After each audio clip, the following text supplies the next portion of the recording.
Time now for sports on 104.7 The Cave. Here's Ned Reynolds. Mike, the intern, Ned Reynolds, back in the studio Wednesday morning. You know, we talk about the NFL as a game of attrition, and so far, knock on wood, the Chiefs have been pretty good going into the last part of the season. Did have a few injuries on Sunday. How those guys? Well, those guys are going to be all right. They're just nothing more than the bumps and the bruises. Andy Reid addressed the media yesterday, and he said that there are two guys who have been out who may be and may not be out for a while. The one that surprises me is Nick Bolton. He was supposed to be out for 2 months. That's what the doctor said after the dislocated wrist injury and the subsequent surgery to repair that. But Reid says, hey, this guy wants to get back into playing condition, and he's getting there, wants to play right now.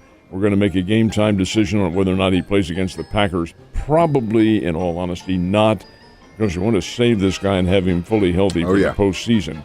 But he said Bolton wants to play. Jerick McKinnon's another story. He has a pulled groin muscle, and you have to understand McKinnon is not a rookie. He's been around for a number of years. I think he's 31 years old. So he's taken his share of bumps and bruises, and injuries like that are, well, they're just tough to recover from quickly. He will recover from it eventually, but when you're in the middle of the season, that's difficult to do. So he is unlikely to play anytime soon. The others, bumps and bruises, they'll be ready for the Packers on Sunday, and that'll be very interesting because that game, and I'm reading something into it, Mike, but in previous games, the Chiefs have played in ideal conditions or indoors like they did in Vegas. The one game they had outdoors was against Philadelphia, and you had to drop the 5 passes. That was in Kansas City. Green Bay is going to be harsh. It always is. How the Chiefs react to that playing outside, I'm really anxious to see. I am too. Also, I am kind of surprised that it didn't flex this down, honestly, because it's a non-conference game.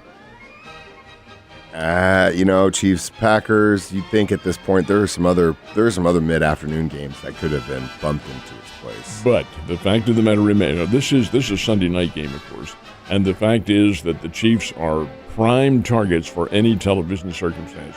So whenever they play, whenever they have the opportunity, and this one was scheduled ahead of time to be a Sunday night game. So indeed, that's when they'll play it, turn on the lights, and hey, everybody watches when the Chiefs play, especially out here. Especially out here. Ed, we got some pretty good college football games going into this weekend. Georgia-Alabama title game is it's going to be something. What do you think? Everybody's overlooking this one because Bama has been so much downplayed by the media, and I blame the sports media for this. While everybody's supposed to be objective, many of these guys are not. They don't like Saban. They don't like Alabama because they always win. When Alabama lost to Texas, they're done. They're finished. They're not going to be anything. Folks, that's the only game they've lost. Now, they did win by the hair of their chinny chin chin against Auburn on the last play of the game. But be that as it may, Georgia and Alabama will play for the Southeastern Conference postseason championship, and they play Saturday in Atlanta.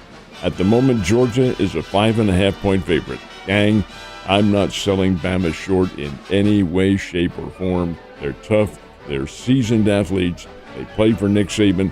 Hey, Georgia's a fine team. They're number one. But the fact of the matter remains, this is going to be a very good, hard-hitting football game. How do you think I felt in Las Vegas thinking my Wildcats are just going to destroy Iowa State and have to watch that game in the snow and then lose? Did you see it, though? That's just it. Hell yeah, I watched it. Conditions made a big difference in that one out in Manhattan. But it's the same for both teams. Yeah. Can't say anything about that. But I don't think that Kansas State reacted very well, even though it was on their home field. I know, it was in Manhattan. That doesn't make a whole lot of sense. But, I wasn't very happy. But then I was a lot happier when we beat the Raiders. We all know, I guess, Bobby Petrino had one hell of a time in Arkansas and Fayetteville back when he coached the Razorbacks. Is there talk that he might be going back? Not talk, it is done. This is, to me, fairly amazing.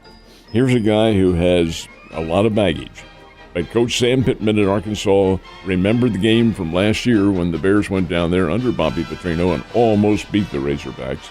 Remember that? He knows that Petrino's been at Texas A&M. They're making a coaching change at Texas A&M with Elko coming in. Elko's a former defensive coach at Texas A&M, coming over from Duke.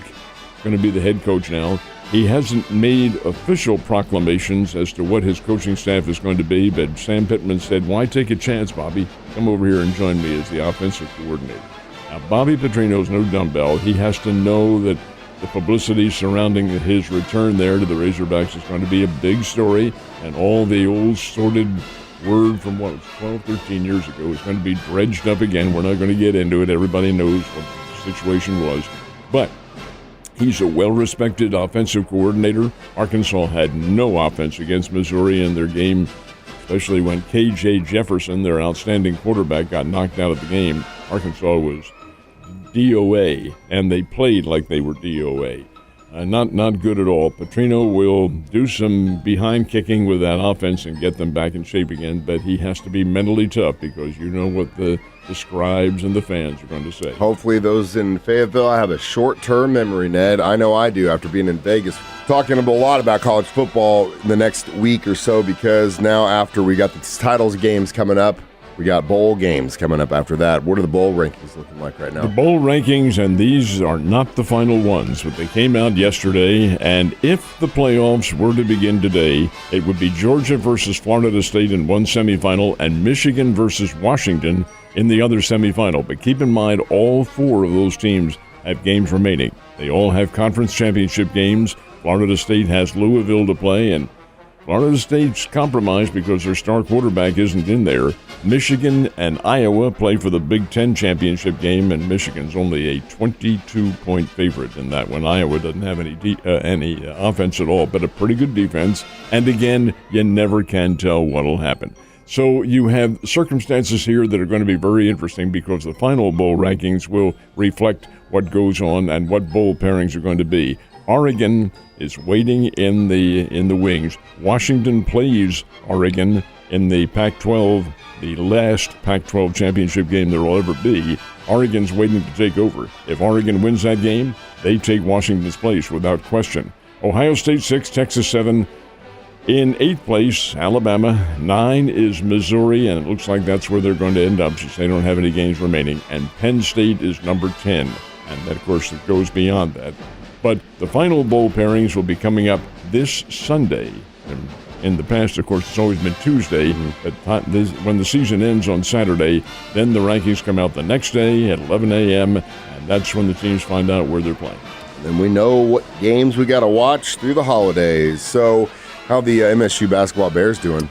Well, they're going to play tonight, and they're doing very well. Let's answer that question quickly. The Bears won the Paradise Jam in the Virgin Islands and did it in convincing fashion. Missouri State is playing well. Their defense is in your face, and teams are having trouble adjusting to that. And the Bears are also a very good three-point shooting team. Now, who did they play tonight? How about Evansville? The Evansville Aces, an old, long-time, fierce rival from old days and now in the Missouri Valley Conference. The Aces will be here, and when Evansville takes the court, Evansville is undefeated. They are 6-0, but they've not exactly played a big-name level of teams. Miami of Ohio and people of that caliber. Southeast Missouri played them twice and beat them twice. Chattanooga and people like that. So that's who the Bears play. Now, Evansville's a much better team, no question, from what they were last year, and they were the dregs last year.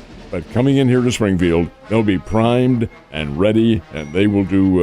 It'll be a good game. They tip it off at 7 o'clock tonight over at the Great Southern Bank Arena. Make sure and stop by Shea Ned and say hi during the game. Now, we know that Mizzou had a hell of a season as far as their football team is concerned. How's their basketball team looking so far? Last night, there's a new series going on between the Southeastern Conference and the ACC. It's kind of a shootout. Each team plays one game. Last night, Missouri played Pittsburgh in Pittsburgh and beat Pitt. Pittsburgh had real trouble shooting the basketball. They missed everything in sight. Missouri beat them 71-64. A nice win for the Mizzou Tigers. Kansas is now, of course, not now, but they've always been a Big 12 conference team. They're playing out of conference, and they played little old Eastern Illinois from over in Charleston, Illinois. And Eastern Illinois gave Kansas fits last night. KU won the game 71-63, but that is very much closer than anybody thought it was going to be. And your guys, K-State, played Oral Roberts last night in Manhattan. ORU was here in Springfield 2 weeks ago to play the Bears, and the Bears handled them pretty well. K-State had problems with them. Kansas State won the game in overtime 88-78, but it was a struggle, and K-State still has a lot to prove. They're a good team, but playing the likes of Oral Roberts and people like that, you're supposed to blow them out of the You got to ballpark. handle business when you got to handle business, Ned. Speaking of which, go handle your business. Have a great day. I'll see you tomorrow.